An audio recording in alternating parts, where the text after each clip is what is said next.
പ്രാർത്ഥനയുടെ പ്രാധാന്യം. സങ്കീർത്തനങ്ങൾ 18 അധ്യായം 6 വാക്യത്തിൽ ഇപ്രകാരം പറയുന്നു: എന്റെ കഷ്ടതയിൽ ഞാൻ യഹോവയെ വിളിച്ചപേക്ഷിച്ചു, എന്റെ ദൈവത്തോട് നിലവിളിച്ചു. അവൻ തൻ്റെ മന്ദിരത്തിൽ നിന്നും എന്റെ അപേക്ഷ കേട്ടു. തിരുമുമ്പിൽ ഞാൻ കഴിച്ച പ്രാർത്ഥന അവന്റെ ചെവിയിൽ എത്തി. എത്രമാത്രം ശക്തിയേറിയ വചനമാണിത്! ഒന്ന്, ഞാൻ എൻ്റെ കഷ്ടതയിൽ, പ്രതിസന്ധിയിൽ കർത്താവിനോട് കരഞ്ഞ് നിലവിളിച്ചു അപേക്ഷിച്ചു. 2, യേശു എൻ്റെ അപേക്ഷ കേട്ടു. അപേക്ഷിച്ചാൽ ഉപേക്ഷിക്കാത്ത ദൈവം ഇന്നും ജീവിക്കുന്നു.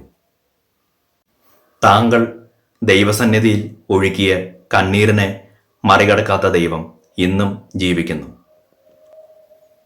അടുത്ത വാക്യം എത്രമാത്രം ശക്തമാണിത്! തിരുമുമ്പിൽ ഞാൻ കഴിച്ച പ്രാർത്ഥന അവന്റെ ചെവിയിൽ എത്തി. യെശയ്യാ 59 അധ്യായം 1 വാക്യത്തിൽ ഇപ്രകാരം പറയുന്നു: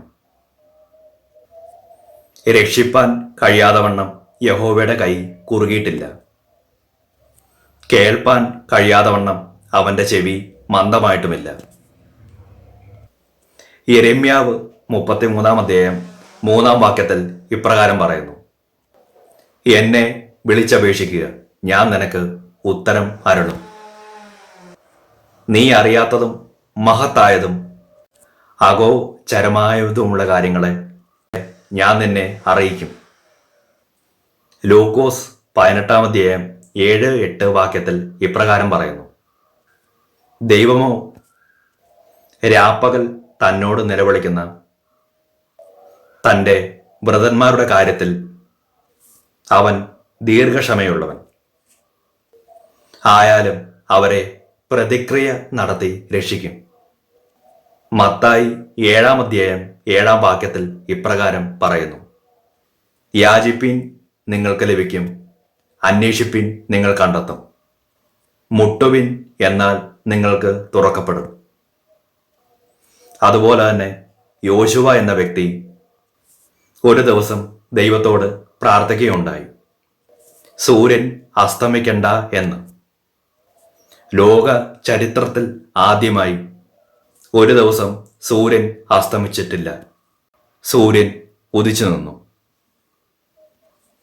ഒരു മനുഷ്യന്റെ പ്രാർത്ഥനയുടെ മുമ്പിൽ ദൈവം സൂര്യനെയും ചന്ദ്രനെയും പിടിച്ചു നിർത്തി.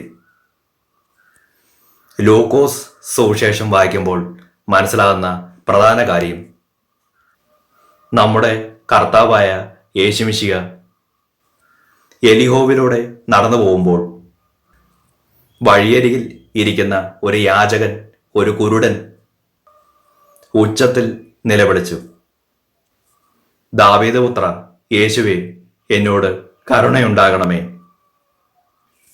അപ്പോൾ തന്നെ യേശു അവിടെ നിന്നു.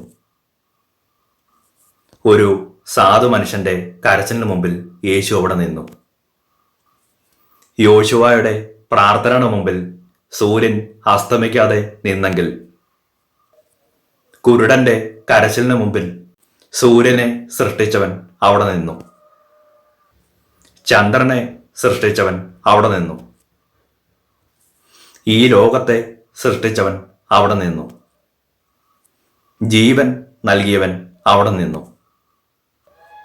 ആ കണ്ണുനീരിനെ മറികടക്കാൻ കഴിഞ്ഞില്ല കർത്താവിന്. ഈ മെസ്സേജ് കേൾക്കുന്ന നിങ്ങൾ ചങ്കുപൊട്ടി കരഞ്ഞുകൊണ്ട് പ്രാർത്ഥിക്കുന്നവരായിരിക്കാം. സൂര്യനെയും ചന്ദ്രനെയും ഈ ലോകത്തെയും സൃഷ്ടിച്ചവൻ നിങ്ങളുടെ പ്രാർത്ഥനയ്ക്ക് മുമ്പിൽ നിൽക്കും. പ്രാർത്ഥനയ്ക്ക് സുനിശ്ചിതമായും മറുപടിയുണ്ട്. ദൈവത്തിന്റെ മുമ്പിൽ കരയുന്നവനെ മനുഷ്യരുടെ മുമ്പിൽ കരയുവാൻ അവിടുന്ന് അനുവദിക്കുകയില്ല. ദൈവത്തോട് യാചിക്കുന്നവനെ മനുഷ്യരുടെ മുമ്പിൽ യാചിക്കുവാൻ അവിടുന്ന് ഇടവരുത്തുകയില്ല. ദൈവം മുമ്പാകെ മുഴങ്കാൽ മടക്കിയവനെ, ശിരസ് നമിച്ചവനെ ഈ ലോകത്തിന്റെ മറ്റൊന്നിനു മുൻപിലും തലകുനിക്കുവാൻ ദൈവം ഇടവരുത്തുകയില്ല. അതുകൊണ്ട് തന്നെ വളരെ പ്രതീക്ഷയോടുകൂടിയും വിശുദ്ധിയോടുകൂടിയും നിങ്ങൾ പ്രാർത്ഥിക്കുന്നവരായിരിക്കണം. ഒരിക്കലും പ്രതീക്ഷയും വിശുദ്ധിയും നിങ്ങളിൽ നിന്ന് കൈവിട്ടു പോകരുത്.